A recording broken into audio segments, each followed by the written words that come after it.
नमस्कार, मी राज दळेकर आपलं न्यूज टापूमध्ये स्वागत करतो।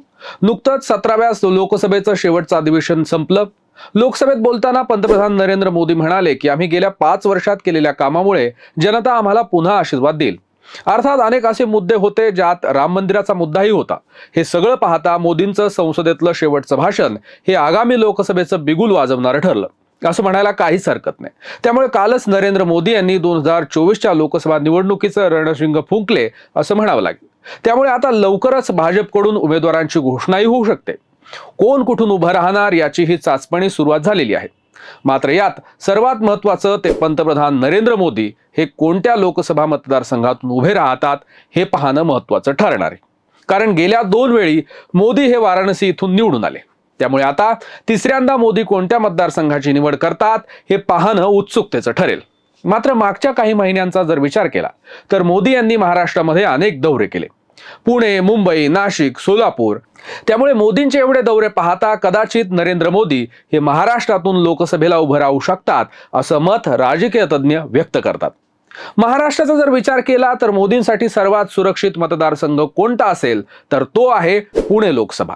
पुणे लोकसभेचे खासदार गिरीश बापट यांच्या निधनानंतर ही जागा रिक्त आहे। आता आगामी लोकसभा निवडणुकीत मोदी हे आता पुणे इथून लोकसभा निवडणूक लढवणार आहेत असं भाजपच्या ज्येष्ठ नेत्यांकडून मत व्यक्त करण्यात आले। मोदी जर महाराष्ट्रातून लोकसभा लढले तर त्याचे अनेक फायदे सांगितले जातात। पहिला फायदा हा की त्यामुळे महाराष्ट्र भाजपाला उत्साह मिळेल, ताकद मिळेल। त्यातून महाराष्ट्रातल्या युतीच्या जागाही वाढतील आणि असं जर झालं तर नरेंद्र मोदी यांच्या रूपानं महाराष्ट्रातून ते पहिले पंतप्रधान ठरतील। मात्र पुणेच निवडण्याचं कारण काय असू शकतं?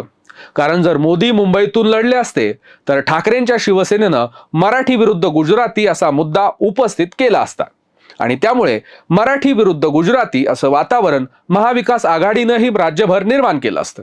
त्यामुळे मुंबई इथून ते लढणार नाहीत। जर नागपूरचा विचार केला तर नागपूर हे संघाचं मुख्यालय, सध्या नितीन गडकरी हे इथून खासदार आहेत।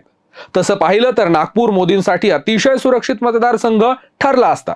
मात्र मोदींनी सुरक्षित मतदारसंघाची निवड केली असा अपप्रचार विरोधकांनी केला असता।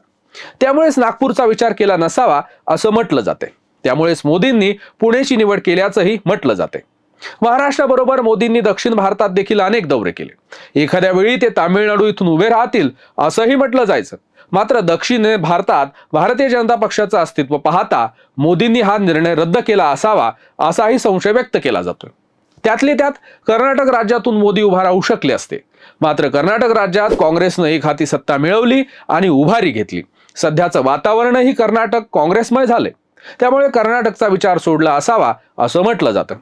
पुण्याचे दिवंगत खासदार गिरीश बापट यांच्या निधनानं रिक्त झालेली जागा तशीही भाजपचीच होती आणि आता अजित पवार गट महायुतीमध्ये आल्यानं अजित पवारांची पुण्यात असलेली ताकदही मोदींच्या मागे उभे राहणार आहे। त्यामुळे मोदी जर इथून उभे राहिले तर त्यांना पारंपरिक भाजपचा मतदार आणि अजितदादांचा राष्ट्रवादीचा मतदार विक्रमी बहुमतानं निवडून देऊ शकेल। आणि जर मोदी पुणे इथून उभं राहणार असतील तर पुण्याच्या बाजूचा असणारा मावळ असेल, शिरूर लोकसभेचा मतदारसंघ असेल किंवा बारामती असेल, या सगळ्या मतदारसंघावर त्याचा परिणाम होईल आणि महाविकास आघाडी, शरद पवारांची राष्ट्रवादी या 4ही मतदारसंघात निष्प्रभ ठरेल। त्यामुळे मोदी जर पुणे लोकसभेला उभे राहिले तर त्यातून भाजप एकाच दगडात अनेक पक्षी मारू शकतो। आणि तसं पाहिलं तर दक्षिण भारतामध्ये भारतीय जनता पक्षाचं बळ वाढवण्यासाठी महाराष्ट्र हे राज्य मोदींसाठी महत्त्वाचं आहे। कारण तामिळनाडू, केरळ इथं भाजपचं अस्तित्वच नाही। नुकतंच कर्नाटकही भाजपनं गमावलं असल्यानं महाराष्ट्राच्या रूपानं दक्षिणेमधून मोदी भाजपची ताकद वाढवण्याचा प्रयत्न करतील, ते पुण्याच्या जागेनं। दरम्यान आजचा विचार केला तर महाराष्ट्रात शिवसेना आणि राष्ट्रवादीच्या फुटीमुळे महायुतीची ताकदही निश्चितच वाढलेली आहे। मात्र एकंदरीत आपण जर सर्वे पाहिले तर महाराष्ट्रात अजूनही महाविकास आघाडीच्या पदरात जास्त जागा पडतील असं सगळे सर्वे सांगतायत। त्यामुळे मोदी जर पुणे इथून लढले तर भारतीय जनता पक्ष आणि पर्यायानं महायुती जास्त जागा जिंकू शकते। आणखी एका कारणासाठी नरेंद्र मोदी हे पुणे इथून निवडून येऊ शकतात। त्याचं कारण मोदींचं पुणे कनेक्शन। अनेकदा मोदी त्यांच्या सभेतून म्हणालेत की जेव्हा मोदी संघात कार्यरत होते तेव्हा ते अनेकदा पुण्याला येऊन गेले।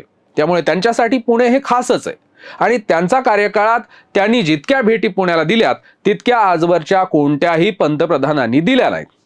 त्यामुळे सर्वाधिक वेळा पुण्याला भेट देणारे पंतप्रधान हे एक नंबर ठरलेत। गेल्याच वर्षी मोदींना लोकमान्य टिळक हा पुरस्कार दिला गेला।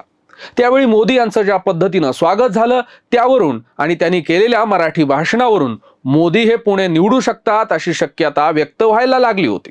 मात्र मोदी जर इथून उभे राहणार असतील तरीही मोदींसाठी काहीसं आव्हान ठरू शकतं।